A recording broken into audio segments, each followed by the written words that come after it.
kekasih Tuhan, selamat malam, selamat datang di Miracle on Tuesday. Malam hari ini, hari Selasa, kita jumpa lagi di Miracle on Tuesday di tanggal 20 Juni di 2023. Malam ini kita kedatangan dari hamba-hambanya sebagai firman dan juga kesaksian. Kita akan mendengarkan firman yang dengan judulnya Bebas dari Sakit Hati yang akan dibawakan oleh Bu Erni di Zaman dan juga nanti kesaksian dengan Bu Eni Siamti, betul ya? Oke, sebelum kita akan memulai mendengarkan firman dan juga kesaksian, mari kita buka dengan doa pembuka oleh Bu Susan selaku founder dari Secret Prayer. Dipersilakan waktu dan tempatnya. Oke, terima kasih Tuhan, kami bersyukur padamu Tuhan. Komunitas Secret Prayer Tuhan pada malam hari ini mengundang Roh-Mu bersama dengan kekasih-kekasih yang belum hadir Tuhan. Kami mengucap syukur kepadamu Tuhan, biarlah kasih setiamu melingkupi atas kami Tuhan. Tuhan Yesus, kami mau serahkan acara Miracle on Tuesday ini dalam tangan kuat kuasa-Mu Tuhan. Terima kasih Tuhan. Aku percaya Tuhan, Engkau akan pakai Tuhan, pemain musik Tuhan Yesus, dan Kau sendiri yang turun tangan Tuhan untuk segala sesuatunya, Tuhan yang menyelesaikan wifi signal Tuhan Yesus. Kami percaya Tuhan Yesus, Engkau mengurapi kami satu persatu Tuhan Yesus. Dan kami yakin Tuhan, firman-Mu pada malam ini Tuhan Yesus memberikan berkat dalam kehidupan kami. Kau akan pakai hamba-Mu ya Tuhan Yesus, untuk Bu Erni Tuhan, dan pesaksinya juga Tuhan Yesus. Aku kontrakkan dalam tangan-Mu Tuhan, apa yang menjadi kesaksiannya Tuhan Yesus boleh memberikan berkat dan janji-janji-Mu dalam kehidupan kami Tuhan. Kami bersyukur Tuhan untuk malam yang indah Tuhan. Kami percaya Tuhan hadirat-Mu sungguh ada di tengah-tengah kami Tuhan. Kuasa mujizat-Mu Tuhan boleh kami rasakan Tuhan Yesus. Kami terima Tuhan Yesus firman-Mu Tuhan Yesus pada malam ini Tuhan. Percaya sungguh yakin Tuhan Yesus kami akan diberkati berlimpah-limpah Tuhan. Di dalam nama Tuhan Yesus Kristus Tuhan. Satukan hati kami Tuhan untuk sehati Tuhan memuliakan nama-Mu. Dalam nama Tuhan kami berdoa dan sudah mengucap syukur. Terpujilah nama-Mu. Haleluya. Yang sudah diberkati bersama saya katakan amin, amin, amin. Haleluya. Puji nama Tuhan. Amin. Puji nama Tuhan. Silakan selanjutnya kita akan mendengarkan worship, melakukan pujian dan penyembahan, dipersilakan waktu dan tempatnya.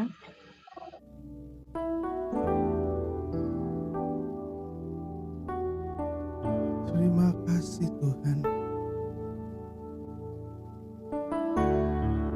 Kami mau berkumpul bersama di tempat ini karena kerinduan kami di hati-Mu Tuhan.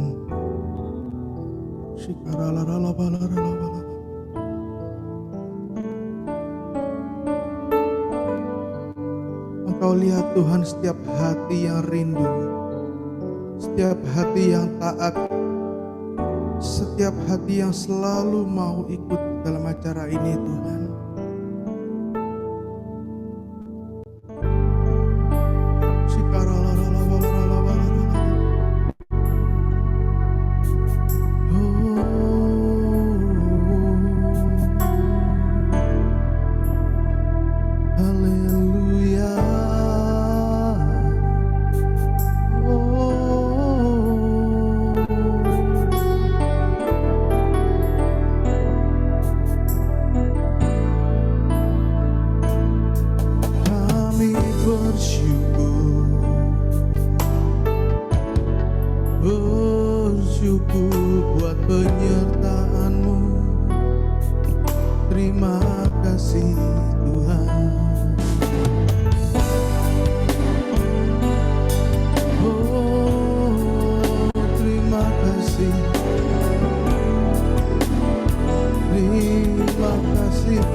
Terima kasih buat penyertaan-Mu sepanjang hari, mulai dari pagi hari ini hingga malam sekarang Tuhan.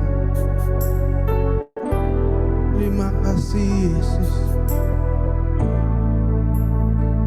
Mari hanya Engkau Tuhan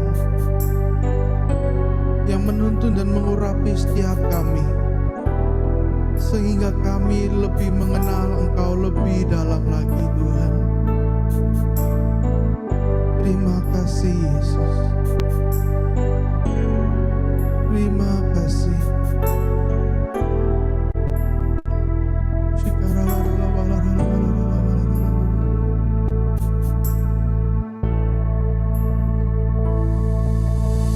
Tuhan, aku rindu. Tuhan, aku siap. Penuhi aku dengan Roh-Mu. Ku rindu lawatan-Mu.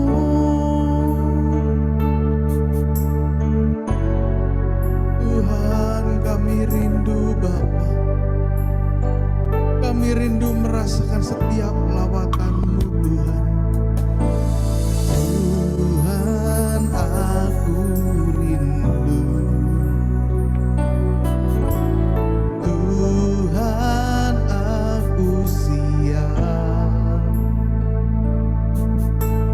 Penuhi aku dengan Roh-Mu.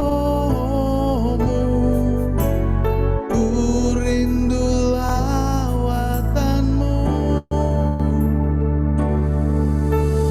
Ku rindukan Kau hadir di sini saat ini, Tuhan. Ku rindukan Roh-Mu mengurapi saat ini, Yesus.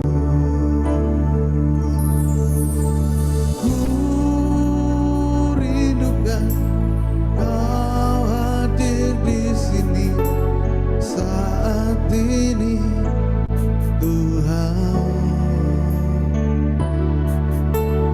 Ku rindukan Roh-Mu mengurapi saat ini, Yesus. Ku rindukan Kau hadir di sini saat ini, Tuhan. Ku rindukan Kau mengurapi saat ini, Yesus.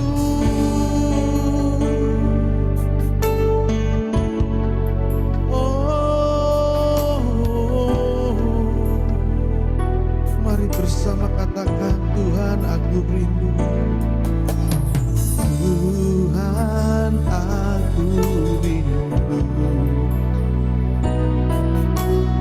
Tuhan, aku siap.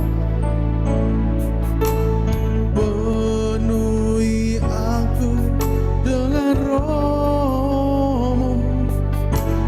Ku rindu lawatan-Mu.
seberapa kita yang hadir di tempat ini.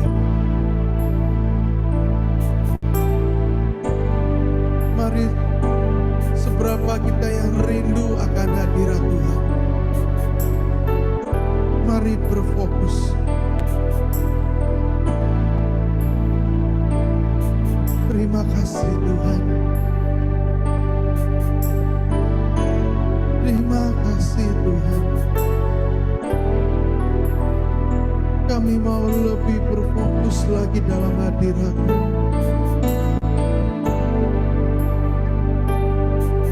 Memuji-Mu dan menyembah-Mu Tuhan. Itulah kerinduan setiap hati kami. Mari dengan segenap hati-Mu katakan, ku rindukan Kau hadir di sini saat ini Tuhan. Ku rindukan Roh-Mu mengurapi saat ini Yesus. Ku rindukan Kau hadir di sini saat ini Tuhan.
Bukalah setiap cerita di hati kami, Bapa.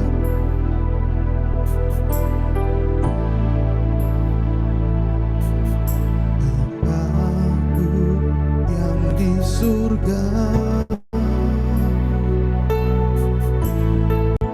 Bapa yang pelihara diriku dengan kasih dan rahmat untuk seterusnya dan selamanya bersamamu, dan terbang tinggi bagai Raja Wali dengan kekuatan sayapnya.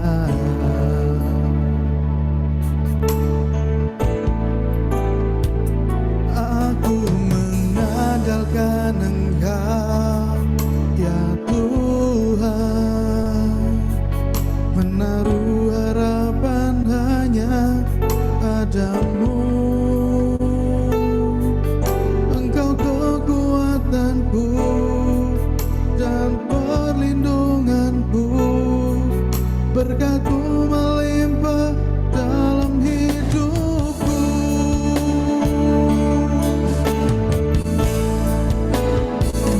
Aku mengandalkan Engkau, ya Tuhan, menaruh harapan hanya padamu. Engkau kekuatanku dan perlindunganku, berkat-Mu melimpah dalam hidupku. Aku mengandalkan Engkau, ya Tuhan, menaruh harapan hanya padamu. Engkau kekuatanku dan perlindunganku, berkat-Mu melimpah dalam hidupku. Katakan aku, yes, ya Tuhan.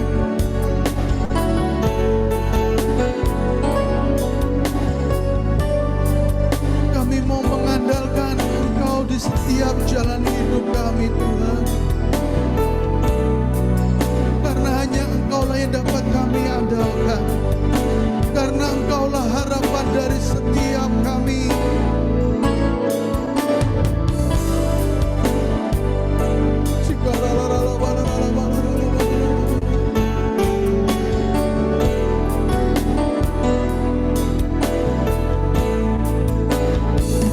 Aku mengandalkan Engkau, ya Tuhan,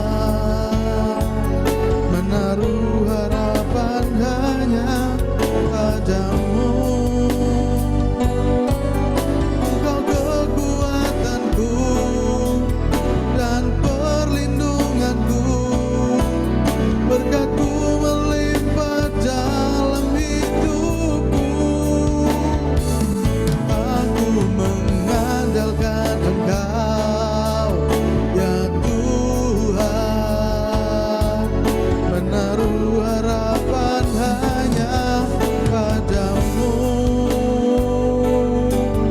Engkau kekuatanku dan perlindunganku, berkat-Mu melimpah dalam hidupku. Aku mengandalkan Engkau, ya Tuhan, menaruh harapan hanya padamu. Engkau kekuatanku dan perlindunganku, berkat-Mu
Terima kasih Tuhan. Biarlah kami mempunyai hati yang selalu merindukan-Mu. Terima kasih Tuhan. Kami sudah dikasihi tanpa syarat. Bahkan kami dikasihi tanpa batas oleh-Mu. Dan kami percaya bahwa kasih-Mu tiada memiliki akhir. Kami tahu Tuhan, kami akan aman di dalam naungan kuasa-Mu. Karena kasih-Mu kasih yang sejati, kasih yang sempurna Tuhan. Kasih yang menyelenyapkan, kasih yang menghilangkan setiap ketakutan di dalam hidup kami. Terima kasih Tuhan. Terima kasih Kau selalu mengasihani kami Bapa. Terima kasih buat anugerah keselamatan yang Tuhan sudah kerjakan. Terima kasih buat anugerah kesembuhan yang Tuhan sudah berikan buat kami. Kami mau lebih bersyukur kepadamu Tuhan.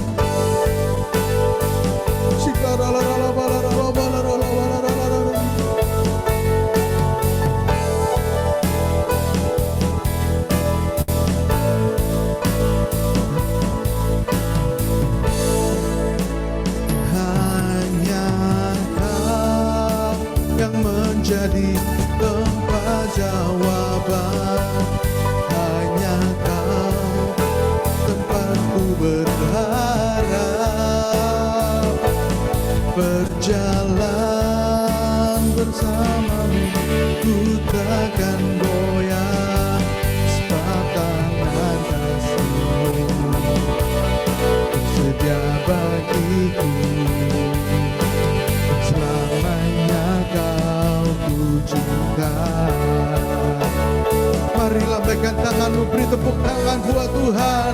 Hanya Kau yang menjadi tempat jawaban.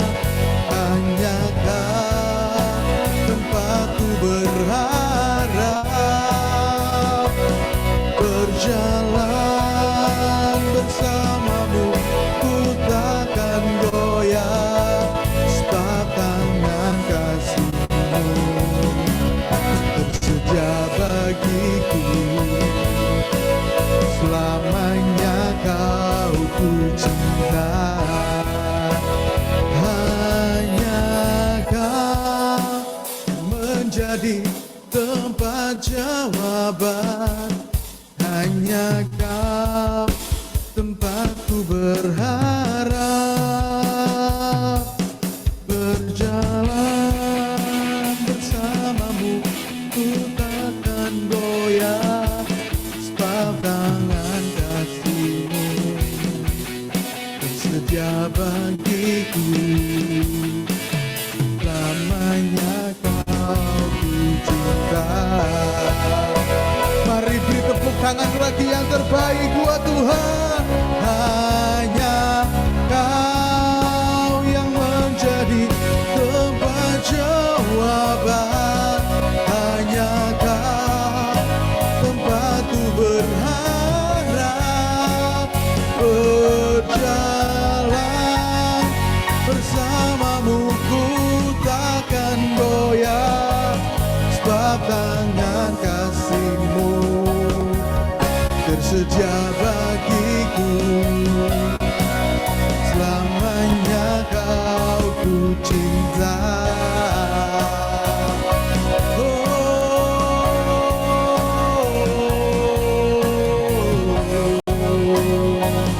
Kami mau mencintai-Mu selamanya, selamanya Tuhan.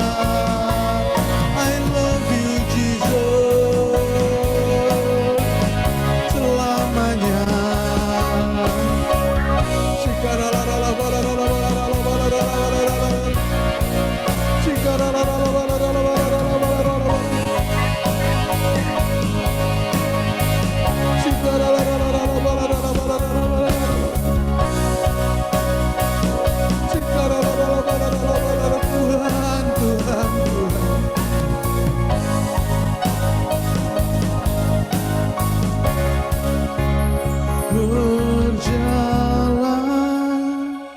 Bersamamu ku takkan goyah, sebab tangan kasih-Mu tersedia bagiku.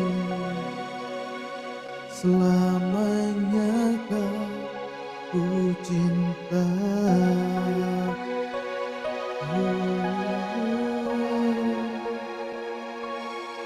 Selamanya ku cinta.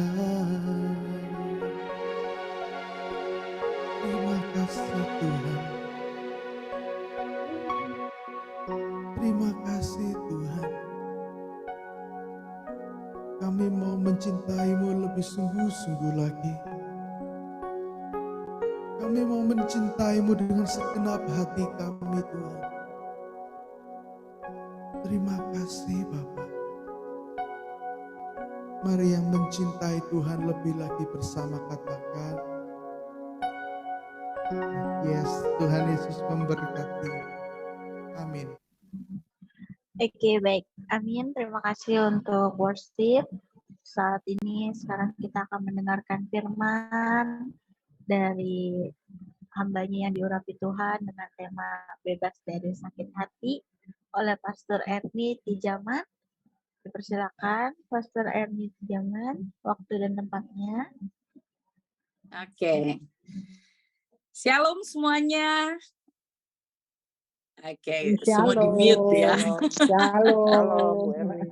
Oke. Ya, saya sebenarnya lebih terbiasa dengan berkhotbah di dalam ibadah gitu, konferensi, seminar dan lain-lain yang bisa menatap wajah dari orang-orang yang ada gitu ya. Jadi pada saat saudara matikan kamera, saya pikir saya lagi berkhotbah kepada siapa ini ya. Oke. Tapi oke, saya percaya bahwa saudara sedang menyimak dan saya percaya juga bahwa kita semuanya bisa belajar dari kebenaran firman Tuhan. Saya berterima kasih kepada Ibu Susan yang sudah memberikan saya waktu, kesempatan, dan ini satu kehormatan ya buat saya dan Pastor Eni Siamti. Nama saya Erni Ciaman ya. Jadi Erni Ciaman. Biasa saya juga dipanggil juga dengan Ibu Sunjaya ya, karena suami saya bernama Sunjaya Wijaya.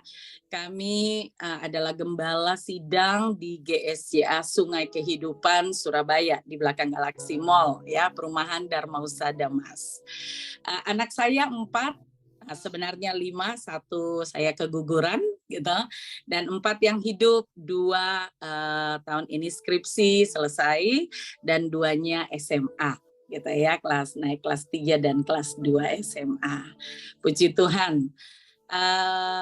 Kita percaya bahwa dari firman Tuhan, dari Alkitab, Tuhan menuliskan banyak kisah. Ya, banyak kisah di dalam Alkitab yang kita bisa belajar di dalamnya. Ya, jadi kisah-kisah yang ditulis, baik itu kisah yang bagus, ya, maupun kisah tentang malapetaka, hukuman, kejadian-kejadian dan peristiwa-peristiwa yang tidak enak, itu membuat kita yang ada saat ini, kita waktu baca firman Tuhan, kita bisa belajar dari keberhasilan orang-orang di dalamnya, dan kita bisa belajar dari kegagalan-kegagalan orang di dalamnya. Ya, nah saudara, ada 3 tokoh yang kita bisa belajar di dalam Alkitab. Ya, tokoh yang pertama adalah Absalom. Absalom ini adalah putra dari Daud. Ya. Ibunya adalah seorang putri kerajaan dari Gesur bernama Maakah ya, dan Absalom ini adalah seorang pangeran yang sangat ganteng gitu ya, sangat cakep begitu ya, dan Daud ini mempunyai banyak istri dan dari setiap istrinya dia mempunyai anak. kecuali anak dari Saul ya. Mikal tidak punya anak. Tapi setiap kali dia ambil istri, dia mempunyai anak ya. Beberapa anak lahir di Hebron dalam 7 tahun pelayanannya, dan setelah itu waktu dia memerintah seluruh Israel ya, dia juga melahirkan anak-anak. Nah, Absalom ini adalah anak dari salah satu istri yang bernama Maakah ya. Nah, Saudara, Absalom punya seorang adik yang sangat cantik, namanya Tamar. Ya. Kemudian ada satu peristiwa di mana Amnon, yaitu saudara dari Absalom dan Tamar, anak dari istri yang lain dari Daud, itu jatuh cinta. Kalau kita baca di dalam Alkitab dikatakan dia jatuh cinta kepada Tamar. Tetapi kemudian dia membuat akal dan akhirnya dia memperkosa Tamar, dan malah bukan mencintai Tamar, tapi malah membenci Tamar. Tamar dibiarkan begitu saja. Tamar dibuang oleh Amnon setelah dinodai. Dan bagi orang Israel, terutama seorang anak raja, ya putri-putri Yerusalem, putri Israel, itu satu noda yang besar. Itu satu aib yang besar buat seorang perawan yang diperkosa. Nah, Absalom diceritakan oleh Tamar. Ya, Tamar menceritakan apa yang dilakukan oleh Amnon kepada dia. Dan saya percaya bahwa kisah ini juga didengar pasti oleh Daud dan anak-anak yang lain. Ya, dan Absalom menunggu Daud untuk memanggil Amnon, kemudian menghukum dia, menegur dia, mendisiplinkan Amnon. Ya, adil sebagai seorang ayah memperlakukan atau menghukum anaknya karena dia sudah melakukan kesalahan. 2 tahun Absalom menunggu. Apa yang harusnya dilakukan oleh Daud? Bagaimana Daud harusnya memanggil anaknya Amnon dan kemudian memberikan disiplin atau hukuman atau apa saja. Pokoknya masalah ini jangan dibiarkan, tapi harus dibereskan. Dalam 1 tahun pengguntingan bulu pertama, ya, bulu domba itu lewat 1 tahun. Absalom menunggu lagi dan menunggu. Sakit hati yang ada di Tamar, sakit hati itu juga yang ada di dalam hati Absalom. Ya, dia kemudian setelah 2 tahun pada pengguntingan bulu yang kedua, dia datang menghadap kepada raja. Dia tahu raja atau papanya tidak mungkin datang dalam acaranya. Sehingga dia berkata bahwa saya mengundang Amnon, saya mengundang semua anak-anak raja untuk datang dalam pesta yang dia adakan. Dan dia sudah merencanakan untuk membunuh Amnon. Saudaraku yang kekasih dalam Tuhan, Absalom sakit hati. Dan sakit hati ini dia juga tidak pernah datang kepada Daud. Dan kemudian mengatakan kepada Daud, Papa, kamu harusnya melakukan ini. Tapi sakit hati itu dia simpan di dalam-dalam. Ya, dan sakit hati itu akhirnya membuahkan kejahatan. Waktu mereka mengadakan pesta, Absalom menyuruh orang atau orang-orangnya Absalom untuk membunuh Amnon. Saudaraku yang kekasih dalam Tuhan, orang yang sakit hati, yang tidak pernah menyelesaikan sakit hatinya, itu cenderung untuk balas dendam dan akhirnya bisa membunuh orang. Memang warning buat kita para ayah-ayah ya. Kalau ada ayah di sini, saya tidak lihat wajah saudara, tapi mungkin ada dari saudara di sini yang ayah, ya mungkin yang tadi main keyboard dan pimpin pujian dengan suaranya yang bagus, keyboardnya yang bagus, seorang ayah, mungkin ya. Dan warning buat kita, bahwa kita sebagai seorang ayah harus mengambil tindakan, jangan diam saja. Jangan sesuatu terjadi dalam keluarga kita dan kemudian kita pikir, oh nanti masalah akan selesai dengan sendirinya. Jangan, saudara. Kita harus bertindak sebagai seorang ayah. Anak-anak kita membutuhkan keadilan. Anak-anak kita membutuhkan keputusan-keputusan dari seorang ayah. supaya mereka tidak hidup dalam sakit hati. Dan waktu Absalom bunuh Amnon, ya, dia lari ke Gesur, ke rumah kakeknya, engkongnya di sana, ya, dari mamanya. Di sana dia diam 3 tahun. Dan dia tahu, dan semua orang Israel tahu, Yoab tahu bahwa Daud sangat merindukan Absalom. Saya nggak tahu kenapa Daud ini. Dia rindu, tapi nggak mau ketemu. Dia kangen, dia sayang, tapi tidak pernah menunjukkannya. Ya, oke. Nah, 3 tahun di sana, dan kemudian akhirnya Yoab menjemput Absalom. Waktu Absalom pulang dan dibawa ke Israel, raja bilang begini kepada dia. Oke, dia sudah datang. Dia mesti ke rumahnya sendiri. Dan saudara tahu, selama 2 tahun, Absalom tidak pernah menghadap dan bertemu dengan raja. Kalau kita boleh mengatakan, ada orang-orang yang mengatakan Absalom sangat dicintai Daud. Ya, tapi mungkin dari pihak Absalom, dia sakit hati karena kalau memang saya salah bunuh adik saya, ya, ayo bilang sama saya dan hukumlah saya, bereskan masalah ini supaya saya tidak digantung seperti ini. Ya, tapi Daud seakan-akan tidak menghukum, tidak panggil, tidak bicara, dan akhirnya dia bertanya-tanya dan terus larut dalam sakit hatinya. Saudara tahu, sakit hati yang tidak pernah diselesaikan membuahkan kudeta dari Absalom kepada Daud. Dia mengkudeta ayahnya. Dia sakit hati, makanya dia mau agar supaya ayahnya dilengser. Jadi anak memberontak kepada ayahnya karena sakit hati yang ada di dalam dirinya. Nah, saudaraku yang kekasih dalam Tuhan, akhirnya terjadi peperangan antara pasukan Daud yang dipimpin oleh Yoab dan pasukan Absalom yang dipimpin oleh Absalom sendiri. Dan akhirnya kita tahu kisah di dalam Alkitab, di dalam 2 Samuel, bahwa Absalom akhirnya mati, ditombak oleh Yoab, dibunuh oleh Yoab. Nah, saudara, orang yang sakit hati, pertama berakibat dia bisa balas dendam dan membunuh orang lain. Yang kedua, dia bisa juga mati dibunuh. Nah, ada seorang yang lain lagi yang kita bisa belajar. Ada seorang yang bernama Ahitofel.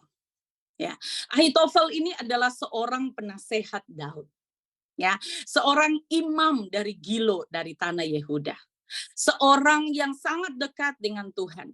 Dikatakan di dalam 2 Samuel pasal 19 ayat 23, penasehat atau nasihat yang diberikan oleh Ahitofel kepada Daud, kepada untuk negara itu, negara kesatuan dipimpin oleh Daud, negara Israel yang bersatu, yang kuat dan kokoh, itu dikatakan nasihat dari Ahitofel seperti dinilai oleh mereka, seperti itu adalah petunjuk dari Tuhan. Ahitofel ini seorang imam, seorang yang melayani Tuhan, seorang yang dekat dengan Tuhan. Dikatakan 2 Samuel pasal 16 ayat 23. Pada waktu itu nasihat yang diberikan Ahitofel adalah sama dengan petunjuk yang dimintakan daripada Allah. Demikianlah dinilai setiap nasihat Ahitofel, baik oleh Daud maupun oleh Absalom. Saudara, seorang imam, ya, seorang yang melayani Tuhan, ya, bisa sakit hati. Mungkin kita berkata, oh, saya mungkin tidak mungkin sakit hati. Saya mau katakan, sakit hati itu tidak pilih-pilih orang. Ya, siapapun saudara, laki-laki, perempuan, saudara tidak melayani atau saudara melayani, bahkan dekat dengan Tuhan, seorang pendoa sekalipun, saudara tidak bebas dari sakit hati. Ya. Dan Ahitofel ini pada saat Absalom mengkudeta papanya Daud, Ahitofel yang begitu setia kepada Daud, ya, begitu setia kepada Daud, kemudian dia beralih, dia berubah setia dari Daud dan mengikuti Absalom untuk mengkudeta papanya, bahkan Ahitofel memberi nasihat kepada Absalom untuk memberikan dia 10.000 pasukan. Dan dia akan mengejar Daud. Dan dia akan membunuh Daud. What's wrong with Ahitofel? Apa yang salah dari kehidupan Ahitofel? Kenapa orang yang begitu setia akhirnya bisa berubah setia? Dia melayani Raja Daud bertahun-tahun. Dia sangat setia. Dia sangat mencintai Daud. Saudara, ada satu peristiwa yang kita tahu bersama-sama. Bahwa Daud pernah berzinah dengan Batseba. Ya, Batseba. Di dalam 2 Samuel pasal 11 ayat yang ketiga berkata, lalu Daud menyuruh orang bertanya tentang perempuan itu. Dan orang berkata itu adalah Batseba binti Eliam, istri Uria orang Het itu. Dan di dalam 2 Samuel pasal 23 ayat 34.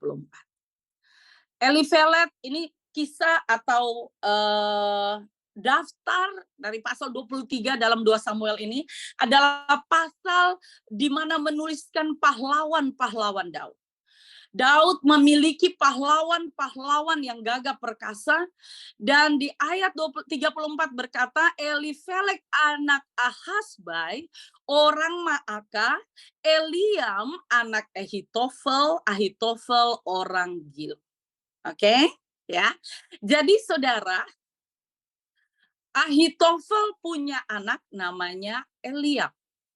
Eliam punya anak namanya Batseba. Jadi Ahitofel adalah kakek dari Batseba. Saudara, jadi Batseba adalah cucu dari Ahitofel. Peristiwa di mana Daud menodai keluarga Ahitofel, itu yang membuat Ahitofel sakit hati. Ahitofel melayani dalam 3 generasi. Dia sendiri melayani Daud setia. Kemudian anaknya yang bernama Eliam, papa dari Batseba, itu pahlawan Daud. Orang yang mati-matian untuk Daud. Orang yang memberi hidup bagi Daud. Orang yang mengorbankan nyawanya, rela mau mati dan berjuang untuk Daud di medan perang. Supaya Daud menang. Dan supaya kerajaan itu kokoh. Eliam adalah orang yang cinta Tuhan. Yang cinta kepada Daud dan cinta kepada negaranya. Dan yang ketiga, generasi yang ketiga adalah suami dari Batseba. Suami dari Batseba adalah Uria, cucu mantu daripada Ahitofel. Dan waktu Daud melakukan noda, dia mau menutupi kesalahannya, dia suruh pulang Uria. Supaya Uria bisa tidur dengan Batseba dan akhirnya dosanya, kelakuannya tertutupi.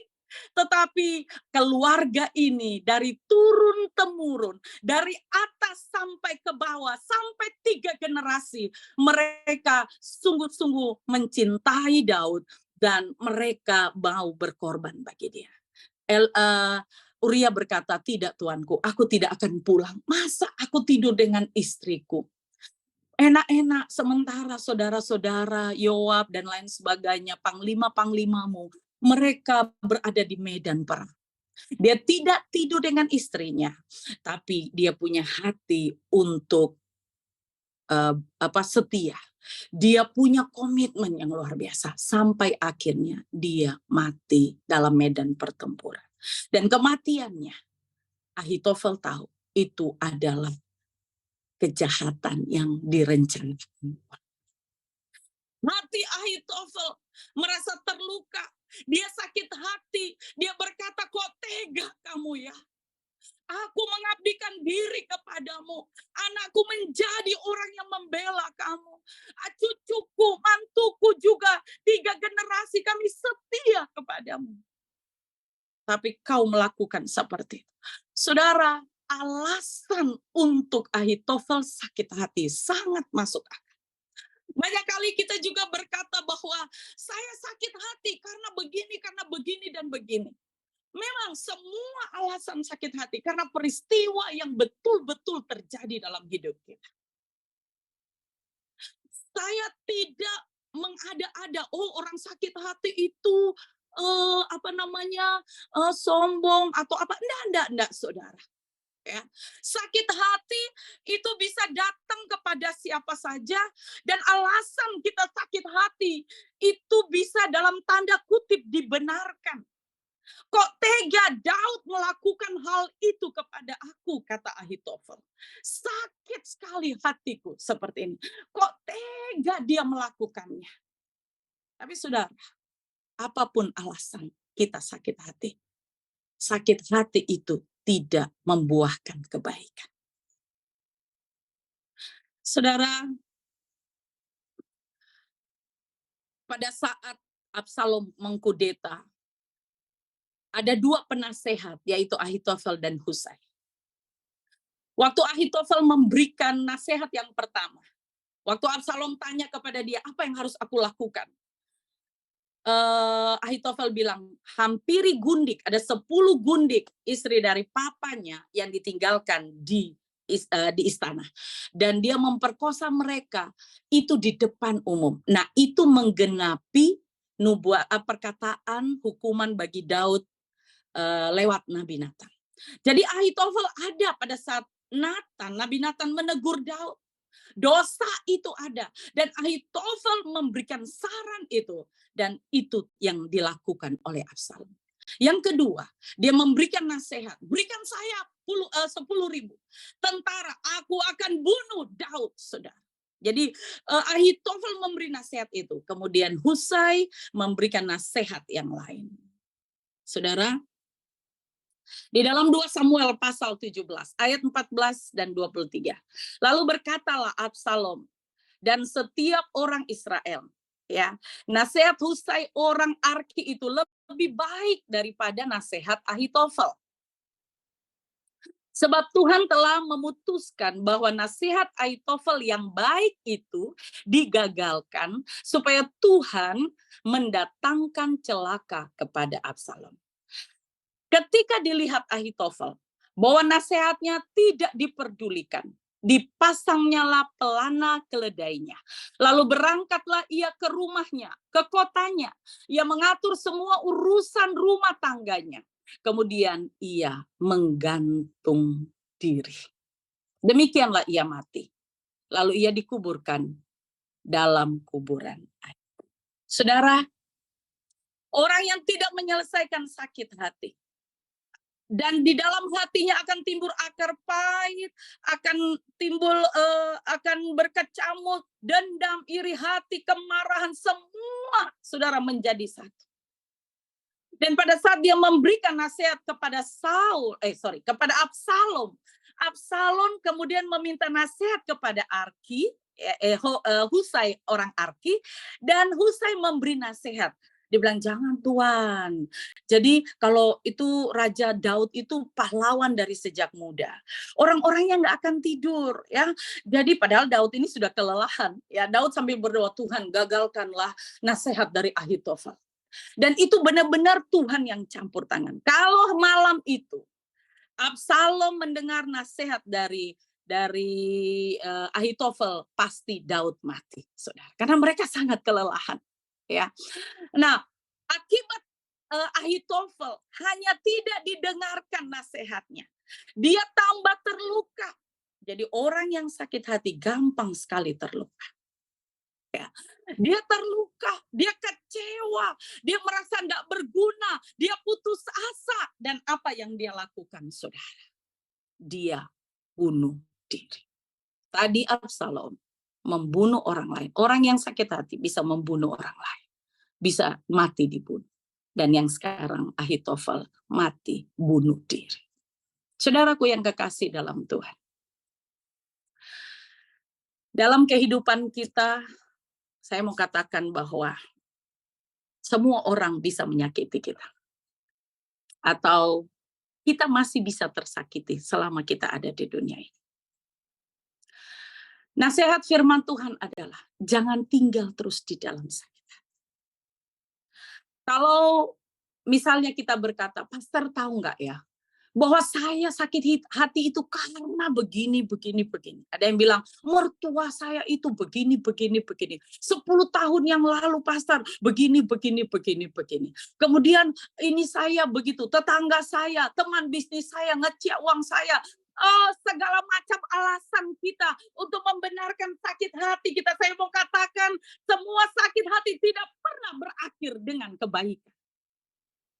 Tidak pernah menguntungkan kita sendiri.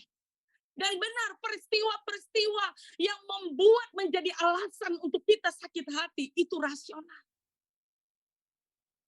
Tetapi saudara, ada satu tokoh yang luar biasa, yang juga mengalami peristiwa diperlakukan oleh orang lain, sehingga dia punya alasan juga sama seperti Absalom dan sama seperti Ahitofel. Dia bisa sakit hati. Dia dibenci oleh saudaranya. Bahkan saudara kandung memperlakukan dia dengan tidak baik. Dia dibenci, dia dimasukkan di sumur. Dia dikeluarkan dari sumur, dia dijual, dia dijadikan budak. Ya. Saudara, kita belum pernah sampai dijual kayaknya ya. Tapi pemuda ini mengalami peristiwa-peristiwa yang pahit dalam hidupnya, yang dia sendiri bisa jadikan alasan itu untuk dia sakit hati.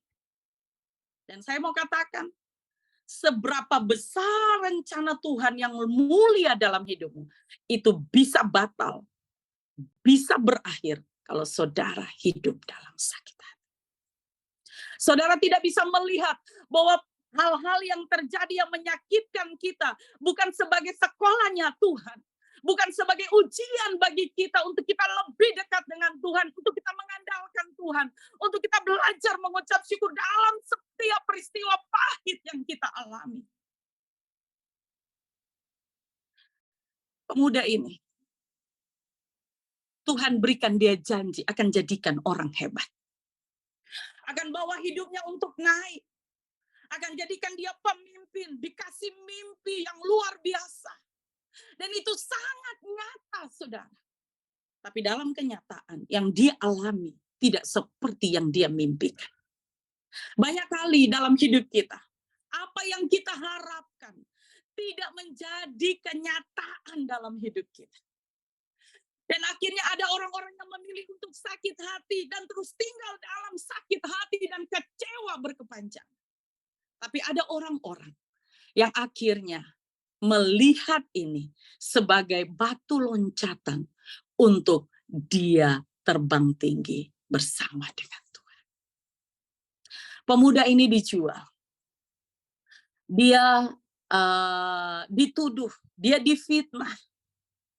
Bahkan waktu dia menolong orang lain, dia dilupakan oleh orang yang dia pernah tolong.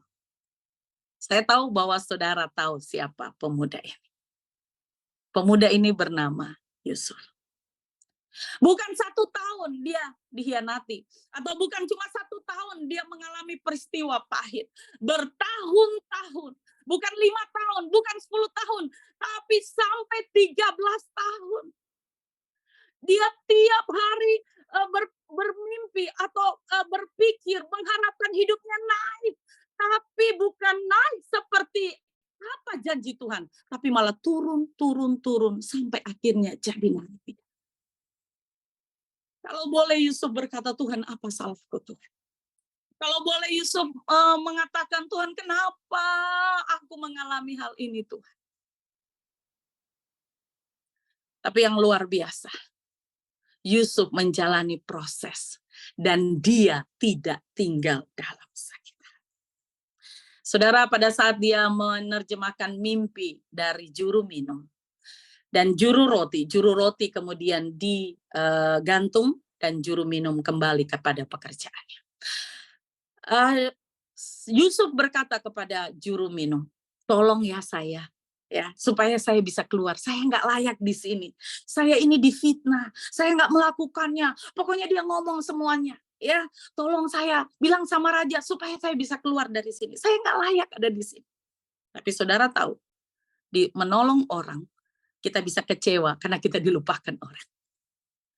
Saudara, mungkin ada di antara kita yang pernah sakit hati, waktu orang susah, kita tolong dia. Tapi waktu kita susah, orang lain lupakan kita. Itu memang dunia ini. Ya. Itu bisa terjadi kepada saya, bisa terjadi kepada Yusuf, bisa terjadi kepada saudara. Dan pilihan ada di tangan kita. Apakah peristiwa pahit yang terjadi dalam hidup kita, apakah perlakuan orang kepada kita yang tidak enak akan membuat kita sakit hati dan terus tinggal dalam kekecewaan, atau kita mau bangkit seperti Yusuf.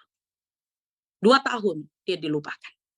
Tapi manusia bisa melupakan. Tuhan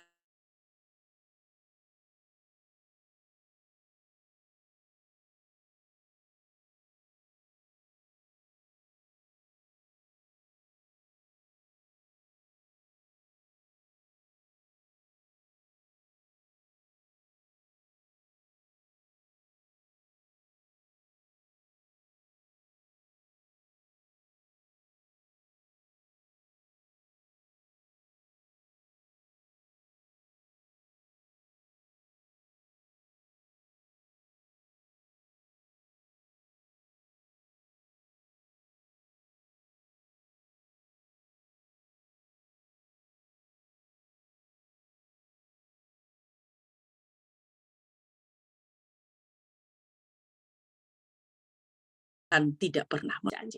Dia lihat ya, dan 2 tahun bermimpi. Kalau diingat bisa keluar. Tapi mungkin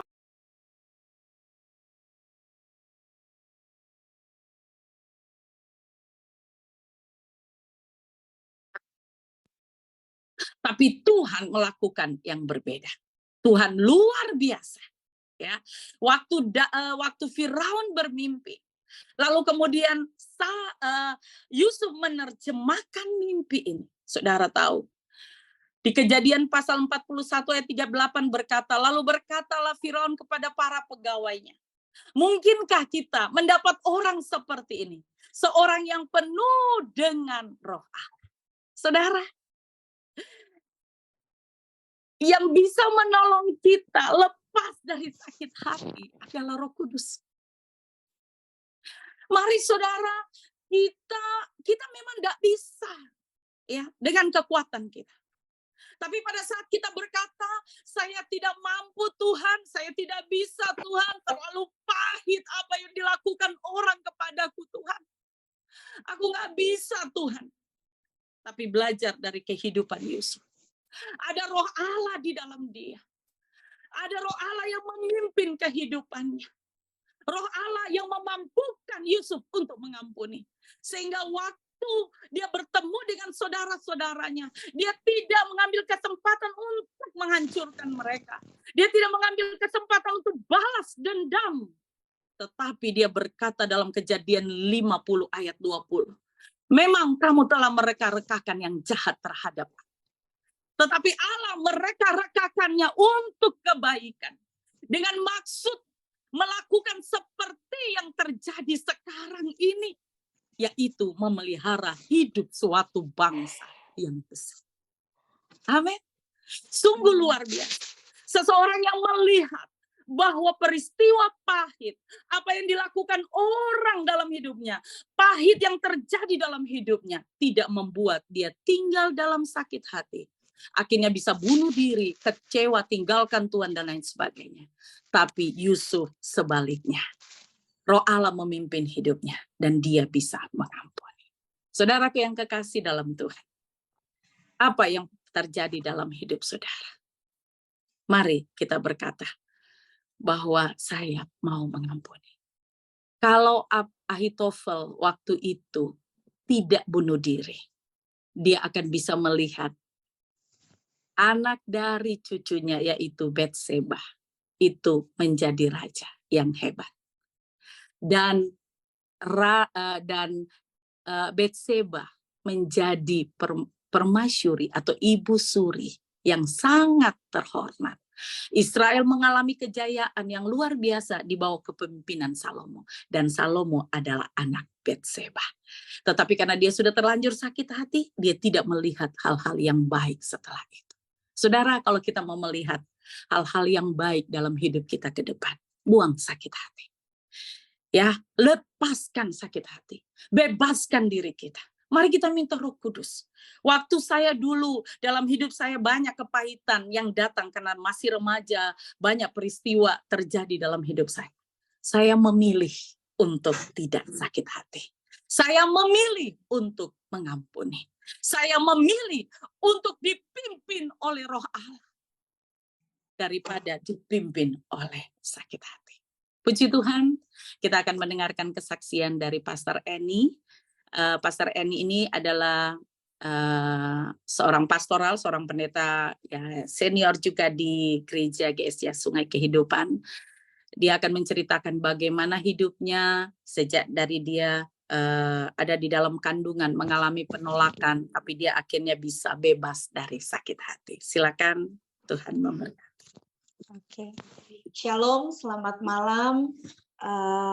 Ibu-ibu yang dikasihi Tuhan, kalau ada bapak-bapak juga, terima kasih untuk kesempatan yang diberikan kepada saya untuk membagikan bagaimana Tuhan menolong saya untuk lepas Bisa dari videonya, kan? sakit hati.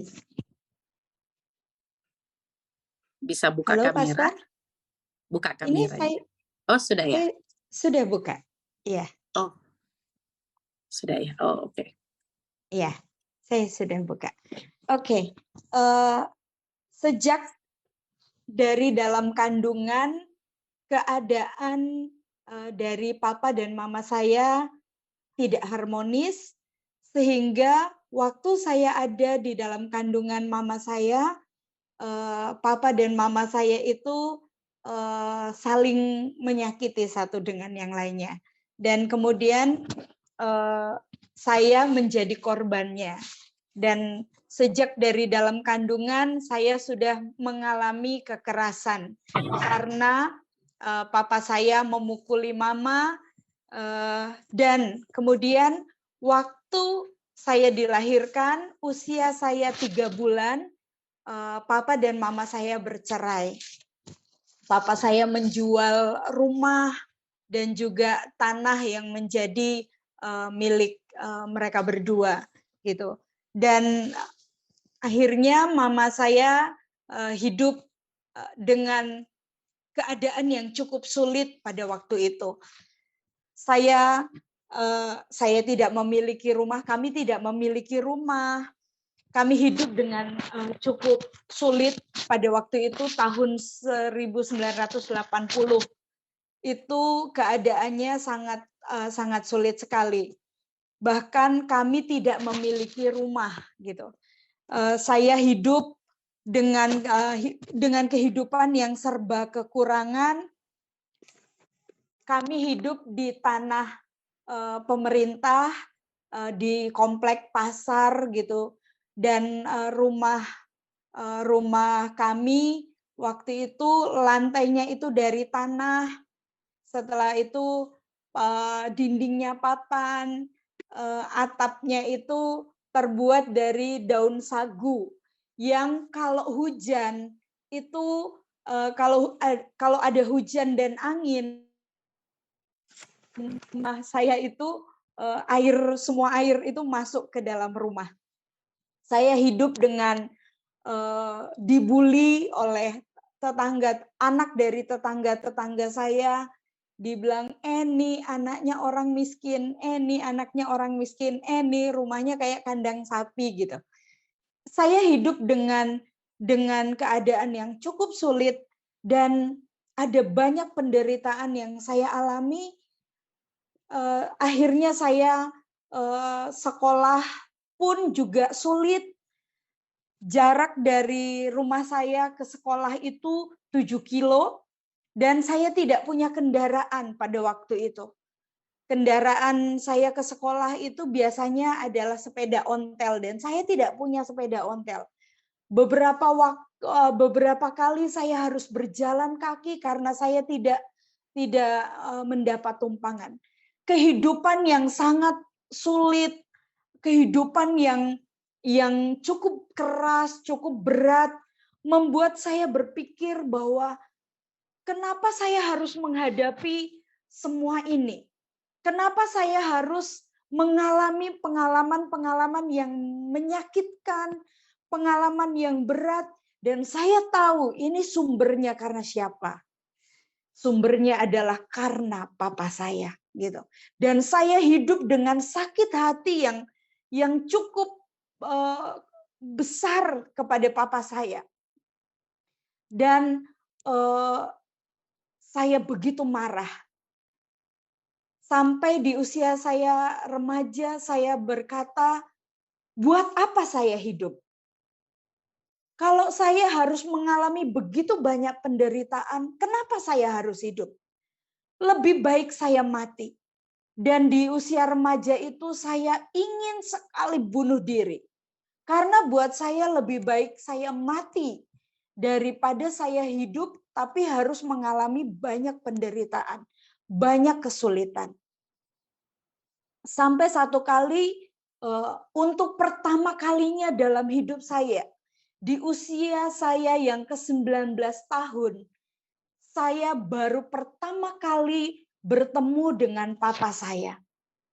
Waktu itu, kalau ada saat di mana saya bisa lari dari kenyataan atau saya mati, lebih baik saya memilih mati daripada saya harus ketemu dengan papa saya. Karena saya begitu benci, saya begitu marah, saya begitu kecewa dengan papa saya. Tapi waktu itu di usia saya 19 tahun, saya ada di sekolah Alkitab. Roh Kudus bicara kepada saya, mau sampai kapan kamu hidup dalam kemarahan, hidup dalam kekecewaan, hidup dalam kepahitan. Dan di situ saya memutuskan untuk mengampuni papa saya. Di mulut saya mengampuni, tetapi ternyata hati saya masih terluka. Dalam sebuah ibadah beberapa tahun kemudian, ketika ada seorang hamba Tuhan yang menyampaikan firman tentang mengampuni, itu seperti Tuhan itu mengoperasi saya. Seperti Tuhan itu mengorek semua luka-luka di dalam hati saya. Dan di situ saya dilawat Tuhan. Di situ saya dijamah oleh Tuhan. Tuhan menjamah dan melawat hidup saya. Dan tidak berhenti sampai di situ. Tuhan mengerjakan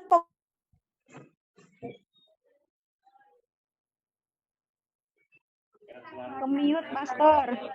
Kemiut. Kemiut, Pastor N.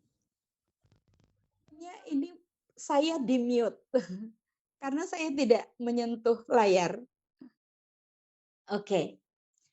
Nah, waktu dalam ibadah saya mengalami lawatan Tuhan, saya diproses sama Tuhan. Saya tahu itu saya sementara dioperasi sama Tuhan. Tetapi tidak berhenti sampai di situ saja. Tuhan mengerjakan pemulihan demi pemulihan dalam hidup saya. Sampai satu kali, waktu saya baca sebuah artikel tentang mengasihi dan mengampuni. Ini baca warta gereja tentang mengampuni. Di situ hati saya dihancurkan kembali oleh Tuhan. Tuhan operasi lagi hati saya. Dan di situ saya nangis. Dan di situ saya bilang, Tuhan tolong saya. Tuhan pulihkan saya. Saya tidak mampu Tuhan dengan kekuatan saya. Dan Tuhan baik. Beberapa kali saya diproses. Dan Tuhan melihat bahwa sebenarnya saya belum benar-benar sembuh. Ujian itu kembali datang dalam hidup saya. Waktu saya bertemu dengan papa saya. Saya bertemu dengan papa saya itu bisa dihitung dengan jari. Kalau bisa dihitung dengan jari, ini usia saya sudah 43 43 tahun. Saya bertemu dengan papa saya itu baru 5 kali. Dan pertemuan yang terakhir, papa saya datang ke Surabaya. Seperti seorang anak yang sudah mengasihi papanya dan mau bertemu dengan papanya. Jadi saya senang bertemu dengan papa saya. Saya merencanakan melakukan hal-hal yang baik untuk papa saya. Dan akhirnya papa saya bertemu dengan saya. Waktu itu ada urusan keluarga di Jogja. Nah, waktu papa saya datang ke Surabaya, saya belikan tiket. Waktu dia mau pulang ke Sulawesi, saya belikan oleh-oleh. Bukan hanya untuk papa saya, tetapi juga untuk istri dan anak-anaknya. Saya belikan baju dan sebagainya. Tetapi hanya karena satu peristiwa, ternyata saya masih memiliki luka-luka batin di dalam hati saya. Jadi papa saya itu bongkar oleh-oleh. Papa saya dari Jogja mau pulang ke Sulawesi. Dia beli oleh-oleh. Dia belikan anak-anaknya, dia belikan istrinya.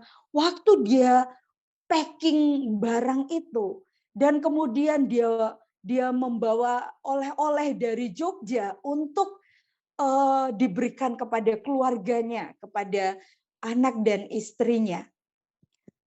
Yang membuat saya terluka itu ternyata tidak ada satu lembar atau satu biji pun yang dia berikan kepada saya. Di situ hati saya itu terluka. Ternyata saya merasa bahwa saya ini nggak pernah dianggap oleh papa saya. Dan di situ saya sedih sekali. Saya terluka. Dan di situ saya merasa bahwa iya benar ya, papa saya ini nggak pernah ingat saya. Bahkan saya tidak pernah ada dalam ingatannya. Dia tidak pernah mengingat kalau saya adalah anaknya juga, gitu. Sebenarnya saya bisa membeli semua yang papa saya berikan kepada anak-anaknya dan istrinya. Tetapi sebagai seorang anak, saya ini juga ingin diperlakukan sebagai seorang anak. Tetapi saya tidak mendapatkan itu sampai hari ini. Tetapi di situ Roh Kudus cuma mengingatkan saya, kamu mengampuni, kamu mengasihi. Dan ketika saya menangis, di situ dalam waktu yang bersamaan, kasih Tuhan mengalir dalam hati dan hidup saya. Dan di situ saya cuma bilang, Tuhan kau tahu hati saya luka. Tuhan kau tahu bahwa saya butuh kasih Bapa. Dan di situ Tuhan menuangkan kasih-Nya, memberikan kasih-Nya dalam hidup saya. Dan di situ saya menerima kasih Tuhan. Tuhan itu luar biasa. Sekalipun saya tidak mendapatkan itu dari ayah saya sampai hari ini. Tetapi Tuhan menunjukkan kasih-Nya dengan banyak cara untuk mengisi tangki kasih yang kosong dari seorang ayah di dalam hidup saya. Tuhan memberikan orang-orang atau Tuhan memberikan figur-figur yang lain yang diurapi Tuhan untuk menunjukkan dan mengekspresikan kasih dalam hidup saya. Saya nggak pernah dapat pelukan seorang papa dalam hidup saya.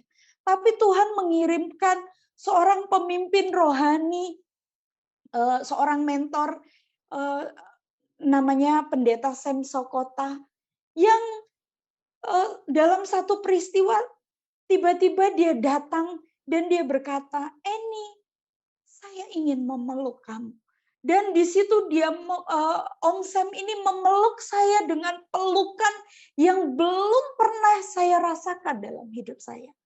Dan selain dari pelukan yang Om Sam berikan kepada saya, Tuhan mengirimkan hamba-hamba Tuhan. Tuhan mengirimkan banyak orang untuk menunjukkan kasih itu dalam hidup saya. Dan Tuhan itu baik. Setelah saya dipulihkan, setelah saya mengalami kasih Tuhan, saya dipertemukan dengan anak-anak remaja atau anak-anak kaum muda yang juga punya pengalaman yang sama dengan saya. Terluka, tidak pernah mengalami kasih Bapa, hadir di tengah-tengah keluarga yang hancur. Bayangkan kalau saya nggak pernah dipulihkan Tuhan. Saya tidak akan bisa menolong banyak anak remaja, banyak anak kaum muda, untuk mereka juga bisa sembuh dan pulih dari sakit hati mereka. Bapak, Ibu, Saudara yang dikasihi Tuhan, bagaimana caranya untuk kita bisa bebas dari sakit hati? Yang pernah saya alami adalah teruslah bergaul dengan Allah yang penuh dengan kasih. Kasih Tuhan akan membebaskanmu dari sakit hati. Tuhan akan menolong kita untuk melewati masa-masa dan kita bisa merasakan bagaimana kasih dari Tuhan mengalir dalam hati kita, memulihkan hidup kita. Yang Amen. kedua, orang yang sakit itu perlu minum obat. Benar? Kalau kita sakit, kita butuh minum obat. Nah, kita, kalau hati kita sakit, kita butuh minum obat. Dan obat yang terbaik itu adalah firman Tuhan. Teruslah bergaul dengan firman Tuhan. Teruslah baca firman, renungkan firman, lakukan firman. Maka firman itu yang akan menyembuhkan luka-luka kita. Izinkan kasih Tuhan terus menyembuhkan, memulihkan hidup kita. Firman Tuhan di dalam Amsal 3 ayat 8. Firman Tuhan itu adalah obat. Mari kita buka di dalam Amsal 3 ayat 8 ya, sebagai ayat penutup dari kesaksian saya. Amsal 3 ayat 1-8. Hai anakku, janganlah engkau melupakan ajaranku, dan biarlah hatimu memelihara perintahku. Karena panjang umur dan lanjut usia serta sejahtera akan ditambahkannya kepadamu. Janganlah kiranya kasih dan setia meninggalkan engkau. Kalungkanlah itu pada lehermu, tuliskanlah itu pada loh hatimu. Maka engkau akan mendapat kasih dan penghargaan dalam pandangan Allah serta manusia. Percayalah kepada Tuhan dengan segenap hatimu, dan janganlah bersandar kepada pengertianmu sendiri. Akuilah dia dalam segala lakumu, maka ia akan meluruskan jalanmu. Itulah yang akan menyembuhkan tubuhmu dan menyegarkan tulang-tulangmu. Jadi kalau kita mau bebas dari sakit hati, bergaulah dengan Tuhan yang penuh dengan kasih. Karena kasih Tuhan akan menolong kita untuk pulih dari sakit hati. Seberapa banyak kita harus mengampuni orang? Seberapa banyak kita disakiti, sebegitu banyak juga kita harus mengampuni. Yang kedua, teruslah bergaul dengan firman Tuhan. Maka firman itu yang akan menyembuhkan kita dari semua luka dan sakit hati. Tuhan kiranya menolong kita dan membebaskan kita dari semua sakit hati. Waktu kita mengampuni, maka kita membebaskan seseorang dari penjara. Dan seseorang itu adalah kita. Jangan mau hidup dalam kepahitan, jangan mau hidup dalam kecewa, sekalipun mungkin itu benar. Faktanya itu benar. Tetapi jangan izinkan iblis bekerja di dalam hidup kita. Karena kita tidak bisa menjadi orang yang berbahagia kalau kita sakit hati.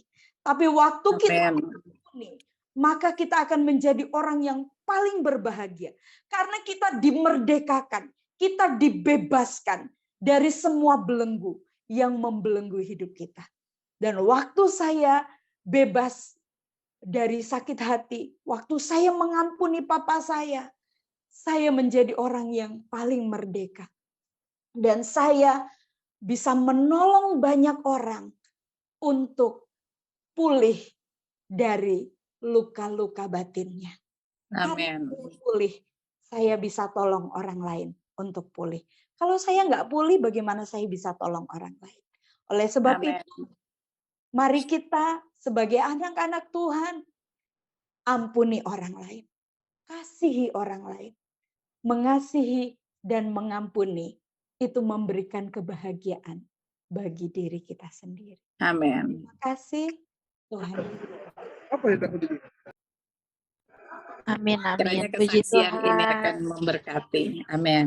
Terima kasih Bu Erni dan Bu Eni yang sudah memberikan kesaksian dan juga memberikan firman kita tentang bagi kekasih Tuhan yang merasa disakiti atau merasa sakit hati.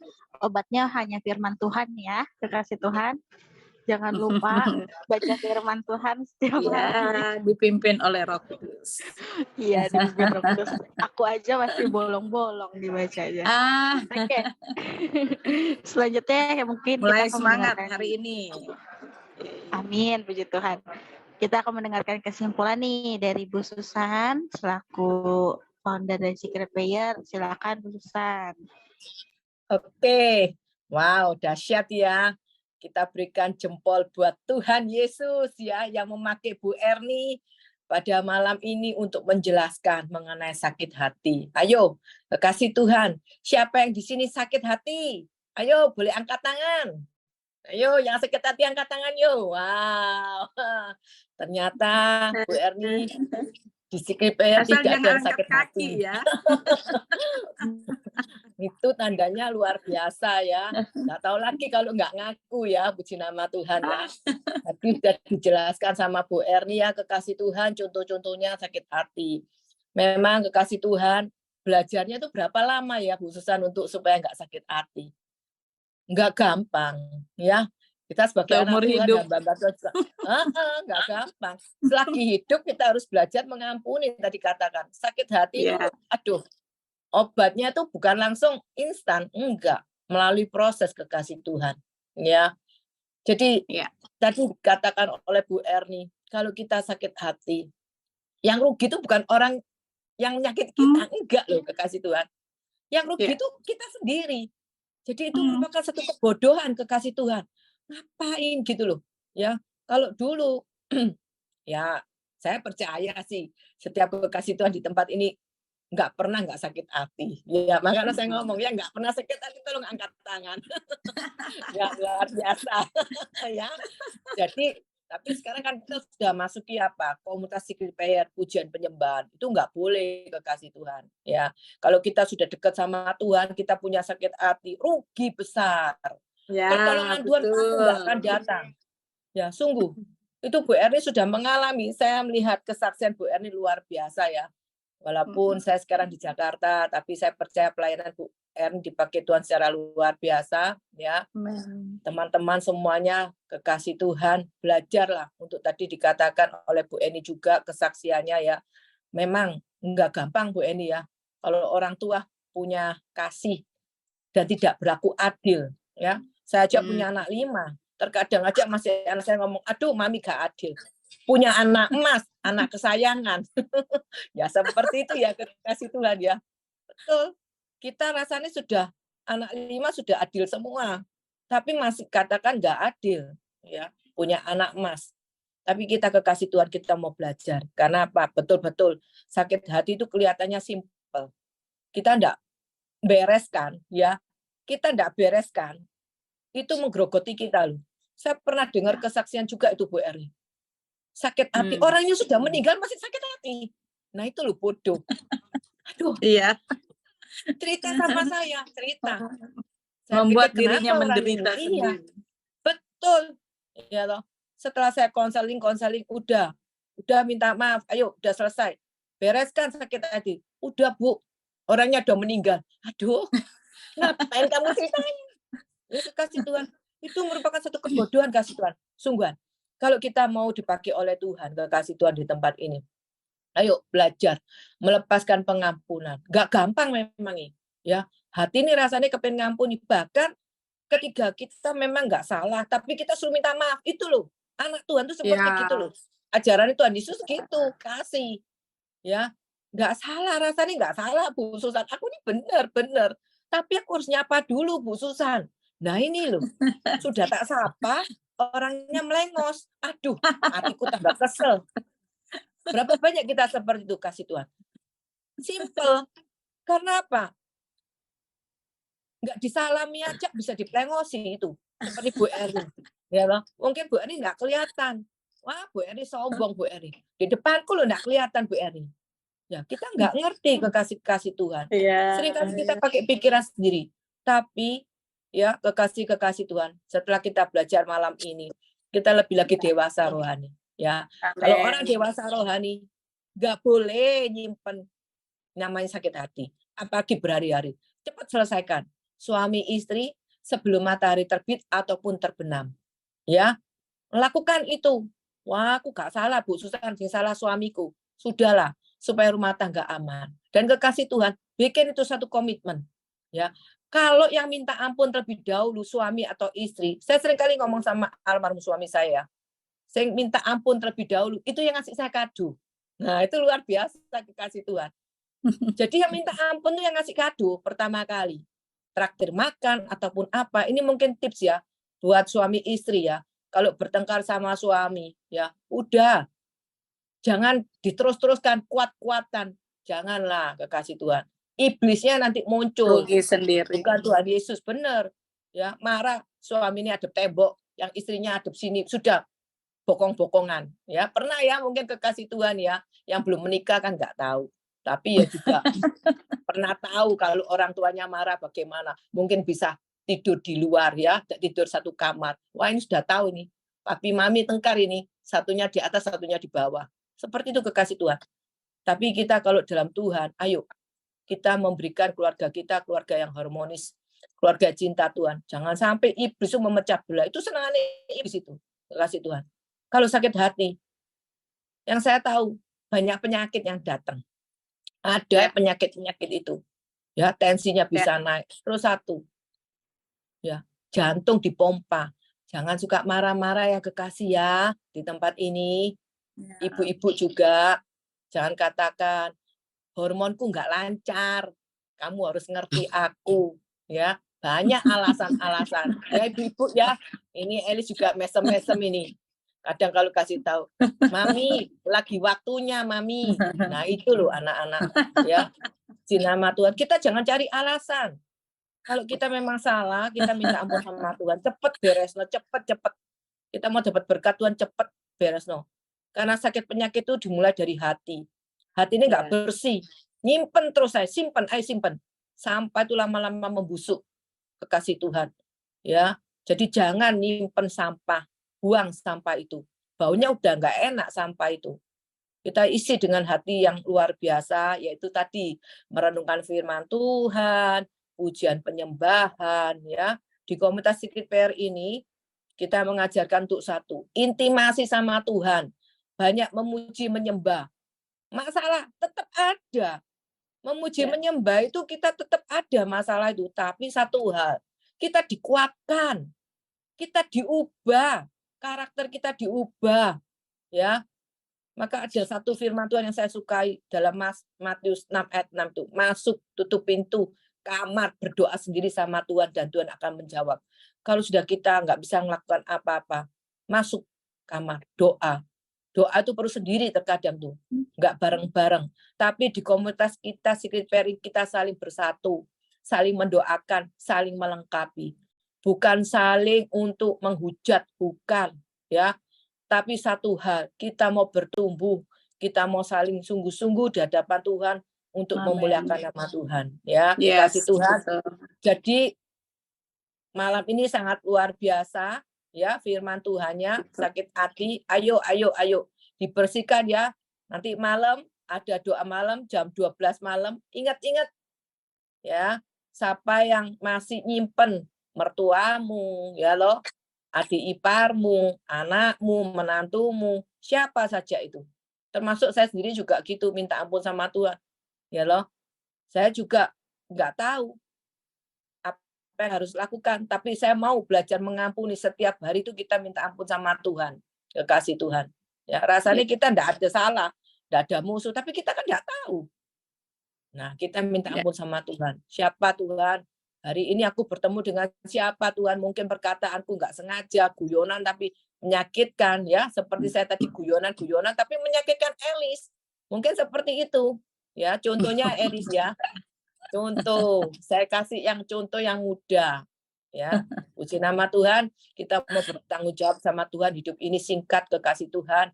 Ayo kita lepaskan pengampunan, kita mau belajar sungguh-sungguh pada malam ini untuk memuliakan nama Tuhan. Pakai hidup kita berarti untuk kemuliaan nama Tuhan. Oke? Dari kekasih Tuhan mungkin ada yang mau bertanya, Elis?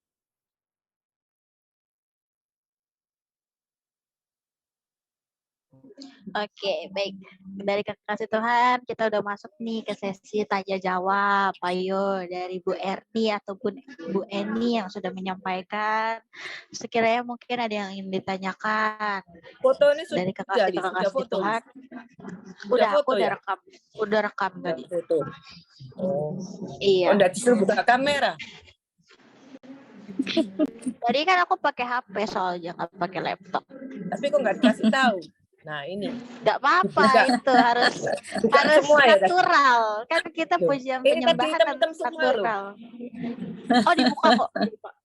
Udah dibuka semua ya? Iya, cuman memang sinyalnya jelek. Boleh kekasih Tuhan, ayo siapa yang mau tanya tentang sakit hati? Bisa nanya mungkin tipsnya gimana cara melawan egois. Ayo kekasih Tuhan, maupun yang muda ataupun yang sudah cukup usianya, pasti juga masih ada emosi-emosi. Ada yang ingin ditanyakan mungkin pada Bu Erni atau Bu Eni? Itu tadi minta pimpinan Roh Kudus itu ya salah satunya ya. Iya. Kita nggak bisa melakukannya. Mungkin yang nggak bisa open mic bisa komen. Ada yang mau tanya? Jangan keluar dulu ya. Kita masih ada sesi tanya jawab nih. Silakan kekasih Tuhan. Ayo kita aktif di sini. Oke, bisa sharing-sharing ya. Dari Bu Neti atau dari Kak Prima. Bu Vin itu. Silakan Bu Vin. Oh, Bu Vin. Mengenai sakit hati yuk, Bu Vin. Silakan Bu Vin. Ini dari Ambon ini. Ambon Manise. Ambon Manise. Silakan Bu Vin, mau apa yang ingin dipertanyakan? Kita sharing-sharing aja ya. Boleh. Sudah sangat jelas. Sudah sangat sorry apa menggema ya, bunyi di mana yang terlalu bunyi. Sekarang aman. Ada yang bocor Lis, tolong dilihat Lis. Ada yang bocor itu. Ayo Elis. Ayo host. Yang mana bocor? Sudah. Oke, Bagus. Silakan Bu Vin. Iya, Bu Erni, Pastor. Ya. Sebenarnya itu kita kalau memang sakit hati, kecewa, itu biasanya tidak dari orang jauh. Biasanya itu dari orang dekat. Itu yang membuat kita sangat sakit hati. Kalau orang jauh begitu kan kadang kita bilang, cuek aja. Saya tidak penting tuh dengan orang itu gitu. Jadi sakit hati kita tuh tidak tertanam sakit gitu. Tapi kalau orang dekat itu yang membuat kita sakit hati itu, sakitnya itu bagaimana gitu, sampai mau mengampuni itu sangat susah. Tapi ya kembali seperti itu, kita harus melihat, kita harus seperti Ibu Eni tadi bilang, obat kalau kita sakit itu kita harus minum obat. Seperti kita sakit hati ini juga kita harus melepas pengampunan itu. Kalau tidak kita melepas pengampunan, otomatis berkat tidak mengalir kepada kita karena kita menimbun sampah yang tidak diairi oleh air yang jernih, akhirnya kita tidak akan mendapat berkat itu. Mungkin dari saya sering begitu, memang sakit hati sering, paling ada gitu. Tapi kembali kepada kita pribadi ya, kalau kita mau menyimpan itu, silakan aja. Tapi seperti Bu Susan juga bilang itu sampah tidak perlu disimpan. Nah, jadi Ya, kita harus betul. sebatas kita hidup itu emang kita diuji. Ujian Ya. itu Tuhan izinkan bukan dari orang jauh loh. Kalau dari orang jauh itu kembali lagi kita nggak akan pernah tersimpan di hati. Tapi kalau orang dekat itu tersimpannya sangat dalam gitu. Jadi itu proses hidup yang harus kita jalani dan kita harus melepas pengampunan itu selama kita hidup. Ya. Setiap ujian yang kita dapat, kita harus melepas pengampunan itu. Kita semua orang berdosa, tapi sebisa mungkin kita belajar untuk kita melepaskan pengampunan itu. Kita Ya. berbuat yang baik dan terbaik untuk kita bisa lebih mengikuti firman Tuhan. Mungkin itu saja dari saya, Ibu. Terima kasih banyak. Salam dari Indonesia Timur. Iya. Saya dari Indonesia Timur juga, orang Sulawesi, Bu. Sulawesi mah Indonesia Tengah, Ibu. Oh, gitu ya, tengah ya. Iya. Iya, kalau Oke. timurnya itu Timur NTT, Papua, Ambon, Maluku. Oke. Bu Pin, ini mau tanya ini. Oke. Kalau lihat dari Ya, wajahnya ya. Bu Pin, pernah apa enggak ngalami sakit hati ya? Itu yang tadi aku bilang, Coba. Ibu. Tadi aku ngomong, sakit hati itu pasti ada. Selama kita hidup Pernah ya, itu Bu, enggak ya? pernah. Itu Aku pernah ya. dikasih ujian saya itu sangat dahsyat kemarin.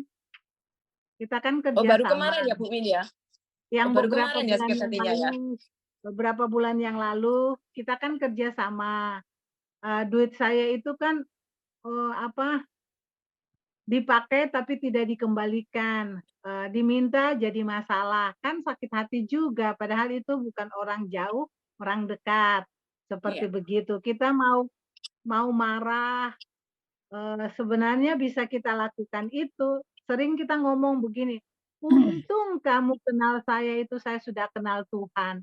Kalau saya belum kenal Tuhan, iya toh Ibu tuh, Benar. untung Puji Tuhan. saja.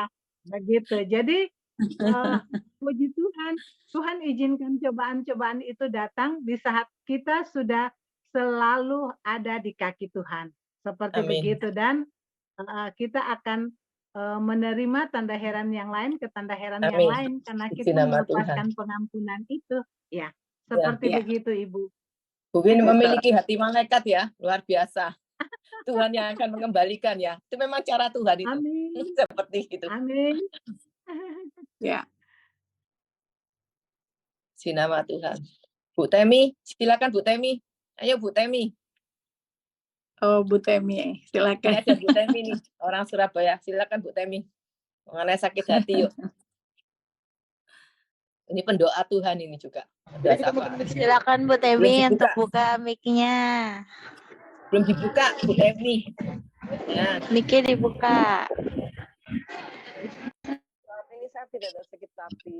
Justru karena saya tidak sakit hati, sudah buang sampah-sampah, makanya Tuhan memberikan saya pertolongan, kesembuhan, mujizat. Amin. Kita mengalami mujizat. Dulunya pernah ya Bu Temi? Oh, kalau Saksikan Bu dulu, Temi Pak, berapa lama sakit hati? Parah. sudah lupa. Saya kalau buang sampah, Iya benar. kalau kita ingat-ingat lagi kan, buang waktu. Tergores lagi, betul. Buang Buang ya, kalau benar. kita mau buang, kita harus buang betul-betul sampah itu. Betul. Jangan kita simpan. Kalau kita Sampai simpan akar-akarnya. sampah itu bisa tumbuh lagi, akar pahit lagi. Yang penting saya percaya kita juga bisa membuang sampah itu semua karena berkat pertolongan Roh Kudus. Tanpa Roh Kudus kita tidak mampu sendiri. Yes, betul. Itu yang memampukan kita. Jadi puji Tuhan, kita memandang ke depan, yang belakang itu biar aja, ke depan bersama Tuhan yang perlu kita benahi sekarang. Masih banyak kekurangan. Sebab selama kita di dunia memang kita ini belajar. Kita lagi belajar di sekolah kehidupan. Memang saat kita lulus kita itu siap untuk diangkat sebagai mempelai. Amin. Pasti kita ini belajar, jangan lepas dari tangan Tuhan. Kita jangan belajar sendiri kesasar. Tapi bersama Tuhan, yaitu lewat Roh Kudus, kita pasti mampu. Itu saya udah merasakan sampai sekarang. Bukan udah selesai sini, masih banyak kelihatannya, tapi bagi saya jadi ringan bersama Tuhan, gitu loh. Amin. kanan nggak ada ranjau. Masih banyak. Mungkin masalah sakit hati udah lewat. Masalah kesehatan Tuhan sudah kasih pertolongan. Masalah lain masih ada menanti. Tapi di saat saya bersama Tuhan sekali lagi, itu jadi gampang. Jadi ikut Tuhan bukan berarti beres sudah langsung. Kita sudah langsung nggak ada apa-apa, semua nggak ada masalah. Masih cuma dulu bedanya, dulu kita belum kenal Tuhan atau kenal Tuhan awal-awal, setengah-setengah sama Tuhan, beda. Saat kita kalau sungguh-sungguh sama Tuhan, yang kelihatan berat dulu sekarang jadi gampang, jadi ringan gitu loh. Bukan tidak ada masalah. Ada, tapi masalah itu jadi gampang itu loh. Nah, makanya kalau dulu berat sampai saya harus pontang-panting bagaimana? Termasuk Bu Erni, Pastor Erni tahu kok. Jadi ya saya terima kasih Pastor Erni di sini, Erni Ciaman yang dulu pembawa saya sampai saya juga mengalami kesehatan saya divonis dokter. Itu adalah doanya Pastor Erni gitu. Juga termasuk Bu Susan ini, saya terima kasih, kita dulu teman lama juga berjuang Surabaya dulu ya. Saya percaya kita sama-sama pelayanan. Kita bukan suatu rencana manusia, tapi Tuhan taruh kita ini untuk menjadi tiang-tiangnya Tuhan, untuk kuat memberikan support dukungan bagi yang lain-lain. Itu. Terima kasih. Masih banyak kekurangan. Terima kasih. Ya, memang sakit hati itu ada di pikiran, peperangan rohani di pikiran. Salah satu tips untuk kita buang sakit hati adalah jaga pikiran kita. Ya, itu yang tadi Pastor Reni bilang, jaga pikiran dengan memperkatakan firman. Peperangan kita itu di pikiran. Banyak kali kita sakit hati bukan karena peristiwa sekarang yang orang lakukan kepada kita. Tapi sakit hati yang dalam itu biasanya peristiwanya terjadi 10 tahun yang lalu. Dulu, jadi ada kata, dulu tahu nggak Pastor, saya itu diperlakukan begini. Ini sudah 25 tahun lalu, saudara. Sudah 25 tahun lalu kemudian 20 tahun lalu, masih diingat sampai 10 tahun lalu, 5 tahun lalu. Yang meninggal masih diingat, Bu Erni. Saudara, ya. Yang meninggal aja masih diingat. Nah, itu peperangan rohani. Satu kali yang Ibu tadi dari Indonesia bagian timur itu sangat betul sekali. Satu kali saya bersepeda pergi ke daerah kampung sini. Saya beli telur 1 kilo. Lalu telur itu saya gantung di sepeda karena saya lagi goes gitu ya, lagi bersepeda pagi hari. Dan kemudian saya pulang. Waktu ada gundukan, polisi tidur, kemudian tiba-tiba saya dengar, padahal saya sudah hati-hati, tapi pada saat naik begini langsung langsung tiba-tiba telur dengan telur itu krak begitu ya. Dan kemudian sampai di rumah saya lihat pecah. Nah, apa yang membuat telur itu pecah, hancur, retak? Ya karena dekat. Coba kalau 1 telur di sebelah kiri sini saya gantung, 1 biji telur di sebelah kanan. Waktu terjadi goncangan, itu tidak akan pecah atau tidak akan serat karena tidak dekat. Nah, memang kecenderungan orang yang menyakiti kita bukan orang yang jauh, orang yang dekat. Semakin dekat, itu semakin kansnya besar untuk menyakiti kita. Ya, yang paling dekat suami, istri, anak, begitu ya, mertua, ipar dan lain sebagainya. Tapi kita mesti tahu itu semua peperangan rohani. Yang kita harus menang adalah di pikiran kita. Kita harus menang. Kita nggak boleh mengatakan begini, sama seperti Ahitofel. Kenapa dia mati bunuh diri? Karena dia selalu mengatakan, kamu ini kok tega banget ya. Aku mengabdi kepadamu, kebaikanku ini. Kenapa kamu lakukan itu? Nah, banyak kali kita akan terus menyakiti diri kita sendiri dengan pikiran kita yang kita rewind terus ulang-ulang perbuatan orang di masa yang lalu. Jadi peristiwa itu sudah terjadi dan yang kita lakukan adalah kita merewind, kita mengulang-ulang itu dalam pikiran kita. Ya, sehingga semakin dalam, semak duri sakit hati itu di dalam hati kita sampai ke alam bawah sadar kita. Gitu. Nah, itu memang harus dicabut dengan firman Tuhan. Memasukkan firman Dan kita bisa mampu kalau Roh Kudus ada dalam hidup kita. Kita berkata, Tuhan, saya nggak mampu. Tapi saya tahu bahwa Roh Kudus mampu. Dan Roh Kuduslah yang menyelamatkan saya. Saya tahu bahwa hidup saya sekarang sangat berbahagia. Bukan karena everything okay, ya, tetapi karena saya belajar untuk menang di dalam pikiran saya.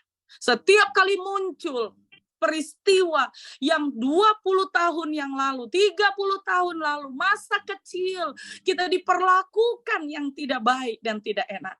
Saya memilih untuk berkata, "Ai sampah-sampah keluar dari pikiranku. Semua yang tidak berkenan kepada Tuhan, aku tangking, pergi kau setan." Ada sebuah buku yang sangat memberkati. Pikiran adalah medan perang. Jadi kita ini sebenarnya semua sakit hati berasal dari pikiran yang merewind, yang mengingat-ingat kesalahan orang, yang mengingat-ingat peristiwa yang buruk yang terjadi. Saya mau katakan, tidak ada kata-kata yang tepat untuk sakit hati. Sakit hati itu tidak bisa dijelaskan. Kenapa? Itu memang terjadi dalam hidup kita. Jadi kalau Ahitofel menyalahkan, membenarkan dia sakit hati karena apa yang dilakukan Daud, ya kita mau bilang apa? Memang betul, Daud berkhianat. Tapi Daud juga menyelesaikan itu. Waktu Nathan tegur dia, kemudian dia mengatakan kepada Tuhan, aku berdosa Tuhan. Tapi Ahitofel tidak pernah membereskan itu dengan Tuhan. Nah saudara, mari yang pertama kita bereskan sakit hati.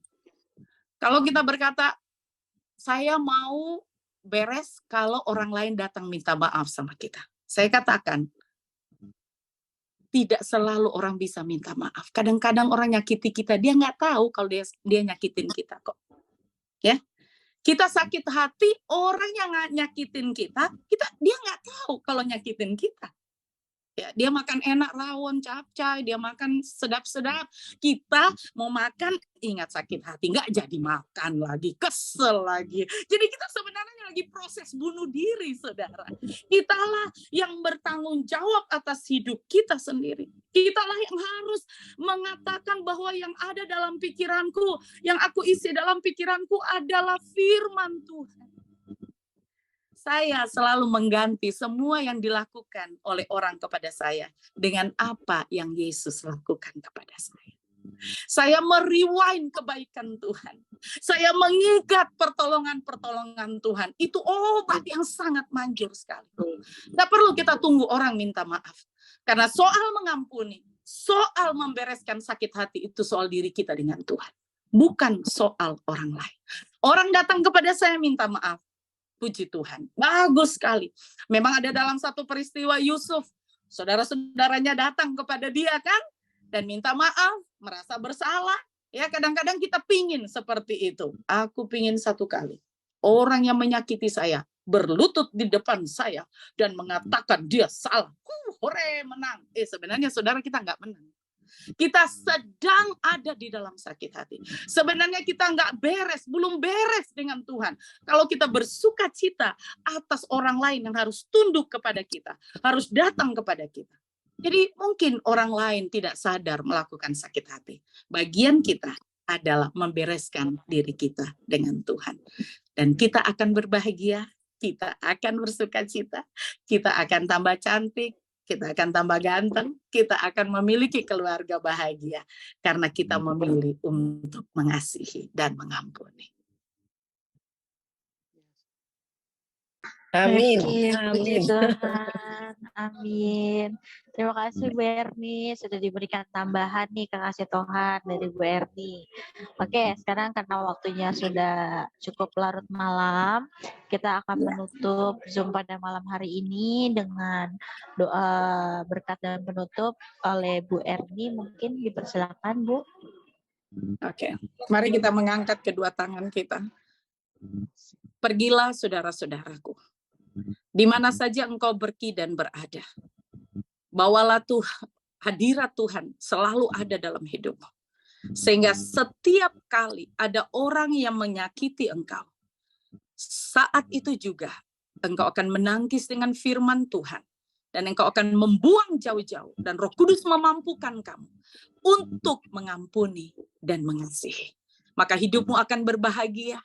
Engkau akan menjadi wanita dan prianya Tuhan yang akan dipakai dengan luar biasa, melewati lautan sakit hati, keluar sebagai pemenang.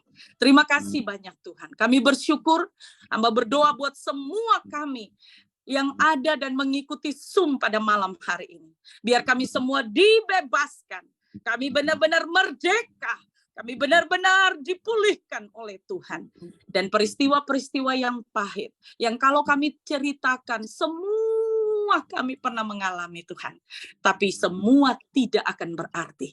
Karena itu adalah senjata setan untuk menghancurkan kami. Tapi senjata yang kami punya adalah firman Tuhan yang akan menolong kami untuk bebas dari sakit hati. Kami memilih Tuhan untuk mengasihi dan mengampuni. Berkat-Mu atas kami. Rumah tangga kami diberkati. Keluarga kami diberkati. Usaha kami diberkati. Apa yang kami kerjakan dengan tangan kami diberkati oleh Tuhan. Hamba berdoa buat Tuhan Yesus ministry ini. Biar di hati kami selalu ada doa. Dan di hati kami, Tuhan, pikiran kami selalu dijaga oleh firman Tuhan. Dan kami bukan menjadi orang-orang yang hanya melakukan atau berdoa saja, tapi kami hidup mempraktekkan apa yang kami doakan, apa yang firman Tuhan katakan. Kami percaya Bu Susan dan timnya semua dipakai oleh Tuhan dengan luar biasa. Urapan Tuhan bekerja, memberkati kami semua dimanapun kami berada. Di dalam nama Tuhan Yesus, kami akhiri persekutuan kami pada saat ini. Di dalam nama Bapa, Putra, dan Roh Kudus. Haleluya.